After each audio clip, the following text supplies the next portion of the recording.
Hello, it's so good to see you again. I'm Barbara, and together with Daniel and the help of our two volunteers, I restored the historic sailing ship Flying Coney. We are almost ready to leave Lelystad. However, there are still some tasks left to do before we can finally untie the lines, like securing the floorboards in the engine room or bringing all the equipment up on deck, like the life rings or the fenders. But the most important task is to paint the navlight bases matte black, which sounds like a small task, but it is legally required, and to find a weather window where there's not too much wind and no rain proved to be quite difficult throughout the last year. But let's start with the loose floorboards in the engine room, because they are not weather dependent.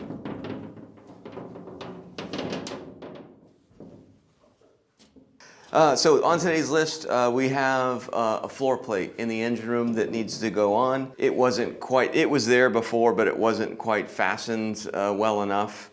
So we're going to add a couple more pieces of bracing, weld a piece of angle iron in, and then drill and tap it so the floor plate is removable. Pretty simple procedure, it should be. And yeah, we'll be doing a little cutting, a little welding, and a little drilling and tapping today.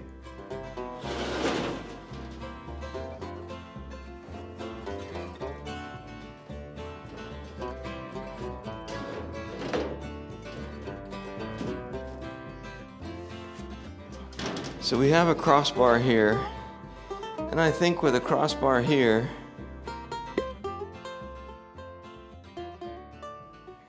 we'll probably be okay.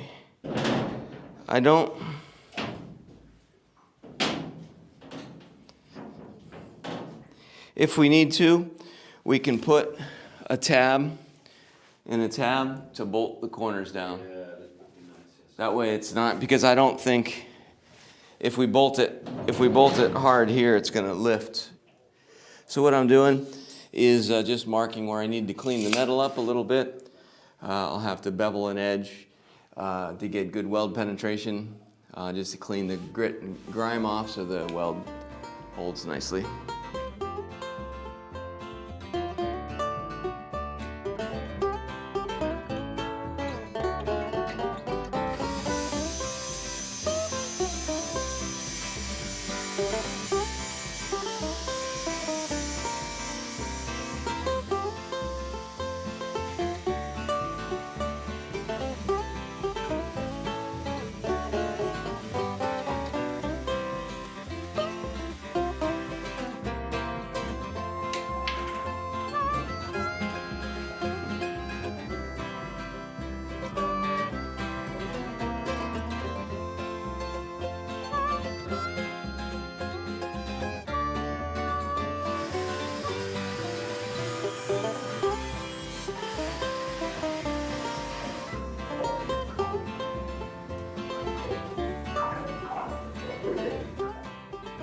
While Derek was busy fixing the floorboards in the engine room, Danki tackled the door handles of our wheelhouse. There's nothing wrong with them, except that they are a bit old, slightly bent, and the shaft is a bit worn out, so you often end up with the handle in your hand when opening the door. Danki took care of the problems and even polished the handles. So now we have good working, nice looking door handles again. And once we find the time and the weather to varnish the wheelhouse, it will look stunning.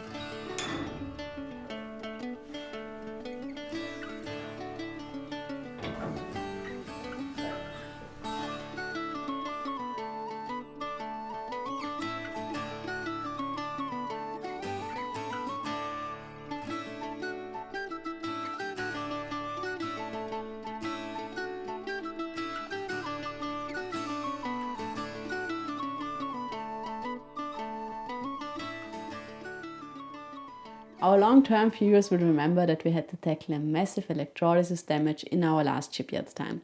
Once we were back in the water, we digged deep into our electric system and found out that basically everything was wrong. So we decided to disconnect it and remove everything that wasn't absolutely necessary to move the ship. So we just kept the navigation electronics and ripped everything else out. That means we have to build up our whole electric system from scratch. And since we are still a big building site, nothing will stay as it is. So that means everything we build in now we have to remove later on. And planning and building a complete electric system is quite time consuming and quite expensive. So it is not on our to-do list right now. And that means right now we have no power on Flying Coney, except of our trusty small Honda genset. but running it is loud, annoying and expensive, and most of the time not allowed in the harbors. And we still have our 4 solar panels on the Wheelhouse roof. Each of them produces up to 195 watts, but since we can't install batteries and solar chargers and inverters and run the wires, right now they are useless. At least that's what we thought, but All Powers reached out to us and offered to support us with a power station. And I have to say, we really liked the idea. So here's our All Powers R1500 power station. And for full disclosure, this one was kindly given to us by All Powers. However, we are using it for about a month now and we are really satisfied. Inside this box is a lithium battery with a capacity of 1152 watt hours, as well as different chargers and inverters. So you can plug it into shore power, car chargers and solar panels without any additional equipment, except of the charging wires, because it is all built into this nice handy box. So you can bring it wherever you want to charge it or wherever you need power. So our power station lives in the Wheelhouse right next to the wires from the solar panels. It gets charged throughout the day and whenever we need it, we unplug it and take it with us. So if we need light in the aft cabin in the evening or we want to watch a movie and charge the laptop, we bring it there. If we want to cut a hole in our dinghy on deck, we bring it there. And more about the dinghy project in an upcoming video. And if we need a coffee to start the day, there's still enough juice left. Actually, for our use case, the power station lasts several days and coffees, even without recharging it.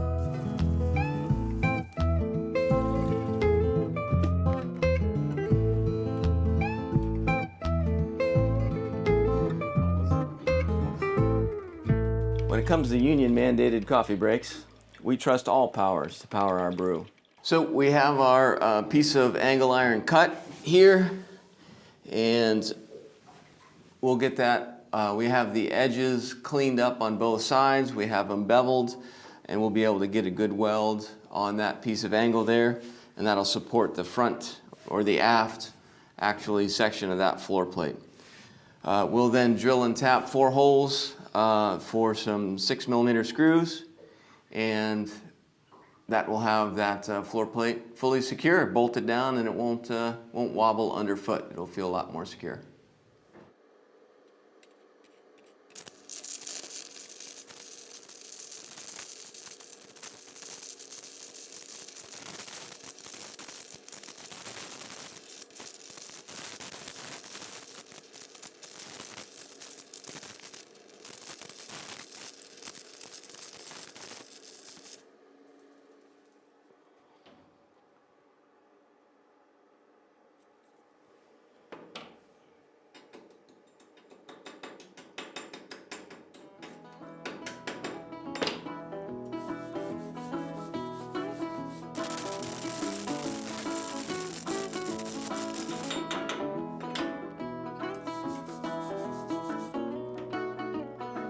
There we go. Balancing. Balancing. Perfect.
So last summer we built this navlight basis together with Harold, a shipwright from the Netherlands who offered to help us for a few days.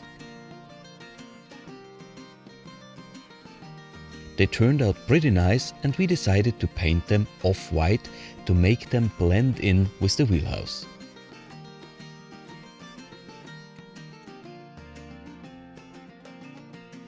And it worked fine. However, one of our Patreons told us that they actually have to be matte black on the inside for ships above 20 meters according to the coal regs. So the Convention on the International Regulations for Preventing Collisions at Sea. So that sounds pretty serious, because it is. Since Flying Coney is above 20 meters, we looked it up and he was right. That meant basically we were not allowed to move the ship before we changed the color. So ever since we tried to paint the navlight bases. But it was either too much rain or too much wind. So here we are, half a year later, finally painting our navlight bases in the only legal color, matte black. And I can already tell you, I hate it. So yeah, today I'm painting the inside of the navlight boxes matte black, because that's the up to the code in the international laws. And yeah, it's quite a handy task, quite easy to do. The weather is pretty nice today for that task. There's no much wind, no rain, so it's going to be nice.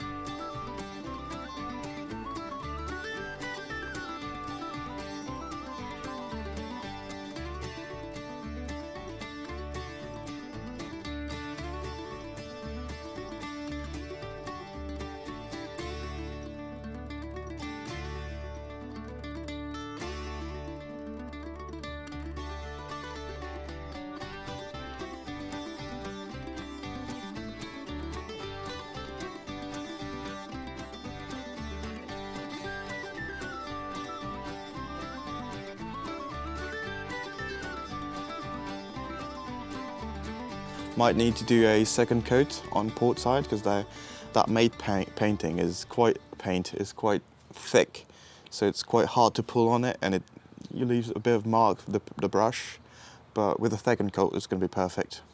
I mean, you can't really see it from afar, but I just know that it's not perfect when I get close to it, so I'm going to finish that in the second pass.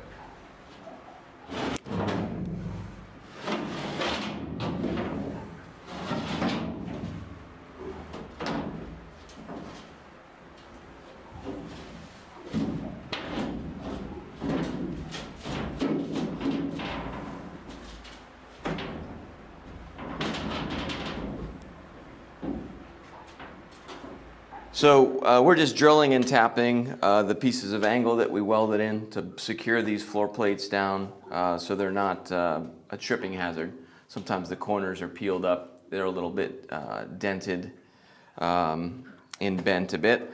So we'll get a couple bolts in these and everything will be great.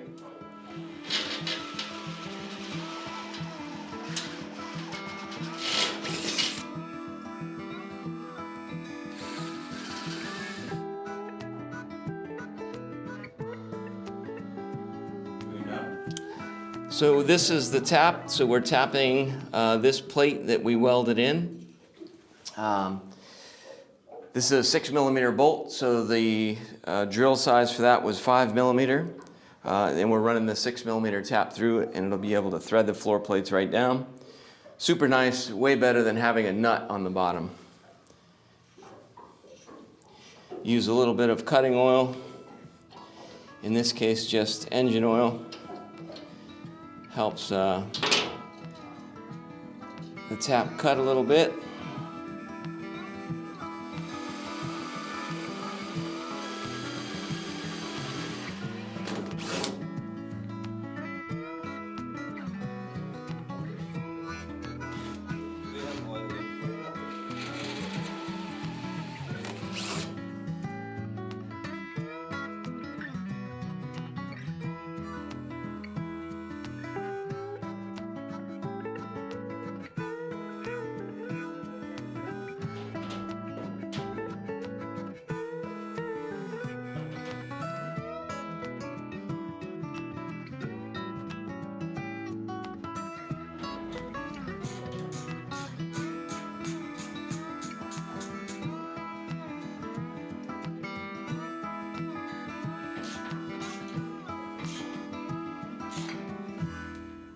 Today's project was pretty straightforward. We wanted to get this floor plate secured.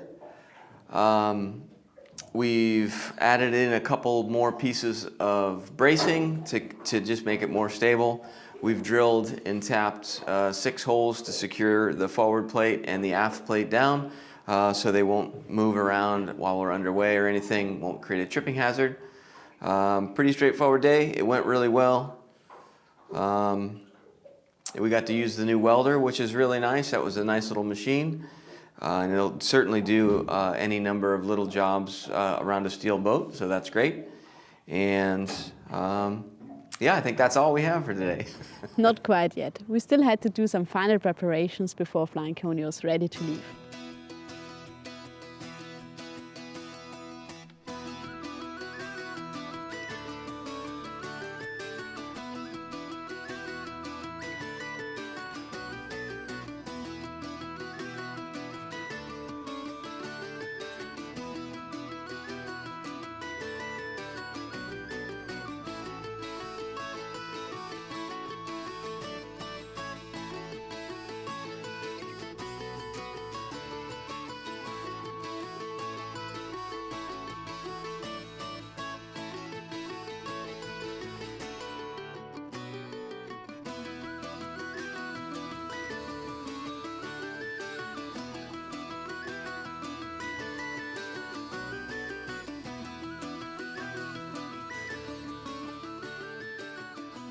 While we were busy preparing Flying Coney to leave, we spotted this nice catamaran passing by and trying to moor.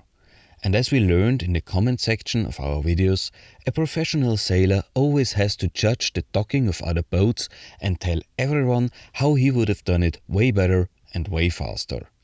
It's a known fact that boats steer way better from the helm of another boat, or even better from a comfortable chair in front of a computer.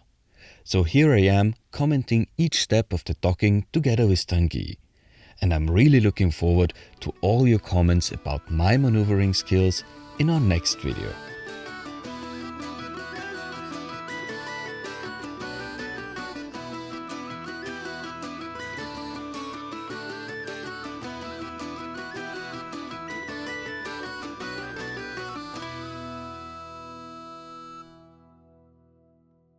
With the fenders prepared and the live rings back in place, we are finally ready to leave Lelystad.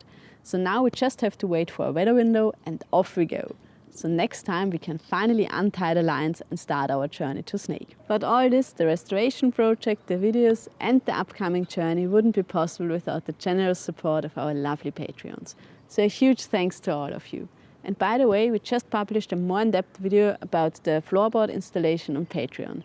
Derek shared a lot of his welding knowledge with us, and we really think that all the thoughts he put into this welding project are quite interesting. So if you are on Patreon, just check out our latest post to watch it.